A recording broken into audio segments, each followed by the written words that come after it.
Cléo, c'est une méthode scolaire créée par Antoine Feutet qui traite de la compréhension, du lexique, de l'étude de la langue, de l'orthographe. À l'origine de Cléo 10, il y a la volonté de proposer, dans le cadre de l'école inclusive, un support adapté en français à tous les enfants porteurs d'un trouble 10, donc tous les troubles spécifiques des apprentissages, mais également la dyspraxie, etc. L'enquête lancée par Antoine Feutet sur son blog a mis en lumière des besoins du terrain. Merci de vous intéresser aux enfants à besoins particuliers et d'aider les enseignants dans les adaptations à apporter, car nous sommes souvent démunis. Un tel outil serait un gain de temps et un confort de travail considérable pour les enfants, sans les stigmatiser, car ils auraient le même fichier que les autres. Ce projet est formidable. Merci pour les élèves et les enseignants qui passent beaucoup de temps à adapter les supports. Cléo 10, c'est d'abord un défi, celui d'adapter des fichiers et des manuels déjà créés et publiés, et de le faire dans une version papier, évidemment figée, impossible à subdiviser en fonction de chaque trouble. Alors pour proposer la version la plus accessible à tous, il a fallu solliciter beaucoup de ressources. Cléo 10, c'est donc avant tout une grande aventure collective. Il y a eu des recherches, des intuitions au démarrage, des interrogations auprès de médecins experts qui ont donné lieu à l'adoption de quelques grands principes. Pour valider ces premiers grands principes d'adaptation, on a d'abord organisé une table ronde avec des orthophonistes. On a ensuite fait appel à Mobidis, qui nous a apporté son expertise en termes d'accessibilité cognitive. Enfin, un prototype a été envoyé auprès d'un grand nombre d'enseignants spécialisés, de parents et d'enfants. Merci à tous. Voici l'exemple de l'évolution des options choisies tout au long de nos différents rendez-vous. L'activité 1, page 22, telle qu'elle est présentée dans le fichier original. Cette même activité présentée lors de la table ronde orthophoniste. La voici retravaillée avec Mobidis et testée auprès des enseignants et des enfants. Et enfin, telle qu'elle est publiée dans le fichier Cléo 10. Les grands principes sont clairs. Cléo 10 s'est adapté, mais pas n'importe comment. D'abord, adapter, ce n'est pas donner moins. Parce que les enfants atteints de troubles neurodéveloppementaux ont droit, comme les autres, avec leurs difficultés, mais aussi leur capacité préservée, à construire leurs connaissances et à avancer avec confiance. Donc le contenu n'est pas allégé. Le fichier 10 contient exactement le même nombre d'activités, quasiment 400, que le fichier et le manuel d'origine. Adapter, ce n'est pas donner moins ni dénaturer. Donc les activités ne sont pas tronquées ou allégées, elles ne sont pas moins exigeantes. Adapter, c'est bien donner autant, mais autrement. Le principe d'une activité par page permet un désencombrement perceptif indispensable. L'enfant n'a donc plus cette double page sous les yeux. L'option fiche détachable permet d'obtenir ceci. Charge à l'enseignant de découper les fiches et de veiller à ce qu'elles soient ensuite rangées dans un classeur ou autre. Pour favoriser clarté et lisibilité, on a supprimé les CIS et l'utilisation de la cursive qui surcharge l'espace de la page. On a supprimé les dessins distracteurs, les mascottes, les dessins strictement illustratifs. Par ailleurs, lorsque la consigne lance plusieurs tâches en même temps, on a opté pour une présentation séquentielle. Surtout, ce sont les doubles tâches qui sont courantes à l'école et très handicapantes pour les enfants porteurs de troubles 10, du fait de certaines compétences non automatisées qui ont été au cœur de notre attention.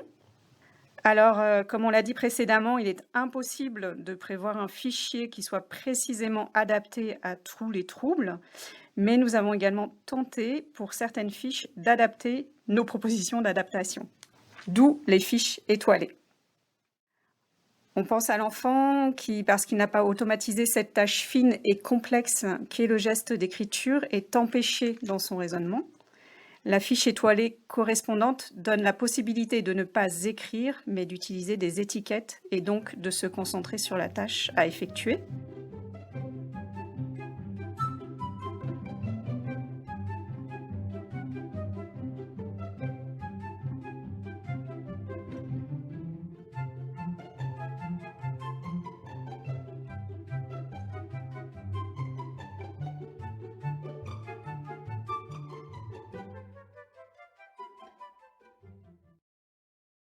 On pense également à l'enfant dyslexique qui, parce qu'il n'a pas automatisé le déchiffrage, lira avec une lenteur et des difficultés telles qu'il ne pourra mener à bien la tâche qui lui est demandée, par exemple comprendre les réactions des personnages, alors qu'il est tout à fait capable de réaliser cette activité de compréhension.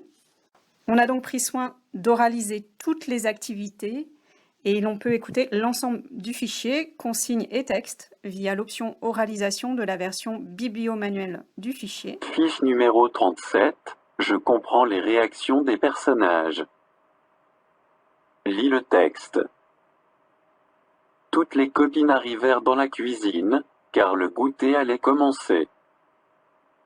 La table était couverte de gâteaux, de tartes, de bonbons et de chocolat. Myriam, les yeux brillants, se mit à table en se frottant les mains. Réponds aux questions. Que fait Myriam aujourd'hui? Pourquoi se frotte-t-elle les mains?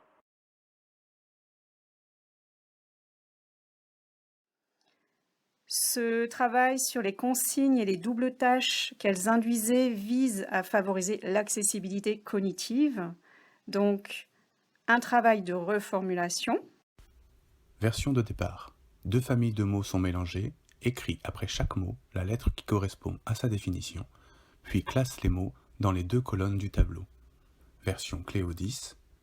Relie chaque mot à sa définition, classe ces mots ci-dessous.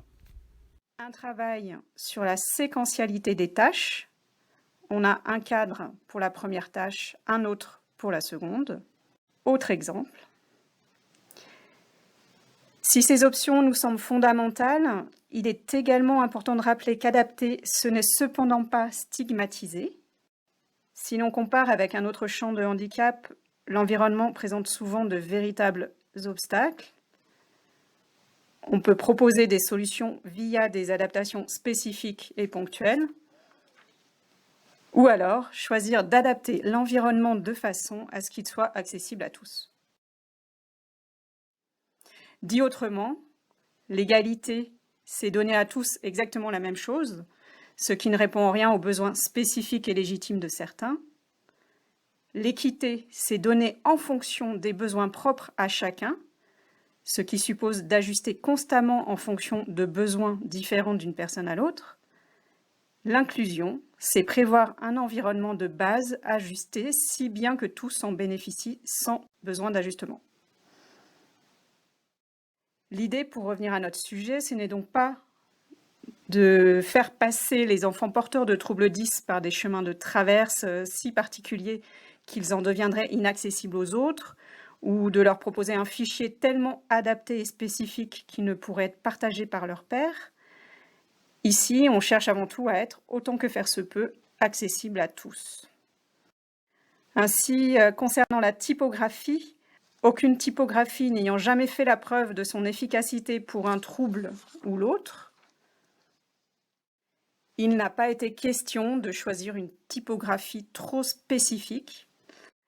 La police Taoma, simple et claire, dite sans sérif ou sans empattement, a été choisie après différents tests. L'interlettrage, l'interlignage et les intermots ont été augmentés afin de pallier un encombrement visuel excessif. Parce que le lien est établi entre encombrement visuel et vitesse de lecture, cela profite également à l'élève en difficulté comme à l'élève tout venant. Les phrases et les textes ne sont pas justifiés, mais ferrés, c'est-à-dire alignés à gauche, afin que les espaces interlettres et intermots soient toujours identiques, les blancs inconstants fatiguant les yeux. Les raises ou unités signifiantes de la phrase scandant cette dernière en groupe de sens bien identifiés ont été respectées et non coupées. Des trames légèrement colorées et parfois alternées soutiennent le parcours de l'œil et le reposent. Afin d'éviter des sauts de ligne et de centrer son attention, des guides de lecture à évider sont par ailleurs disponibles sur le site Compagnon.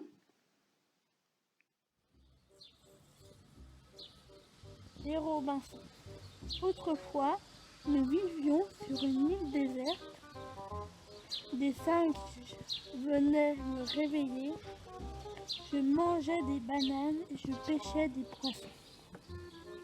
Nous habitions une case tout près de l'océan.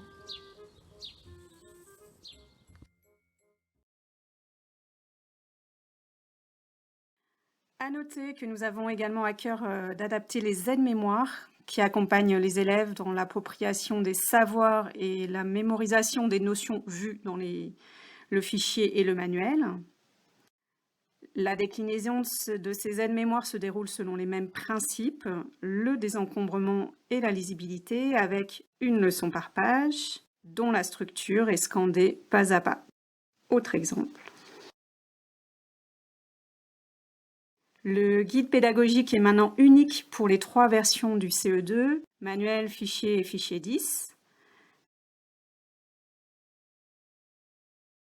Séance par séance, on retrouve le renvoi aux pages des différentes versions et un guidage adapté selon celle que l'on a en main, fichier, fichier 10 par exemple. Nous sommes en train de travailler le fichier Cléo 10 CE1. Suivront prochainement les manuels CM1 et CM2. Le processus est de longue haleine et nous sommes toujours en recherche des solutions à la fois les plus adaptées et les plus accessibles à tous. C'est pourquoi nous sommes toujours à l'écoute des remarques, des suggestions d'amélioration qui peuvent nous être faites. Donc n'hésitez pas à nous contacter sur le groupe Le Monde de Cléo sur Facebook ou au courriel cléoaccessible@gmail.com.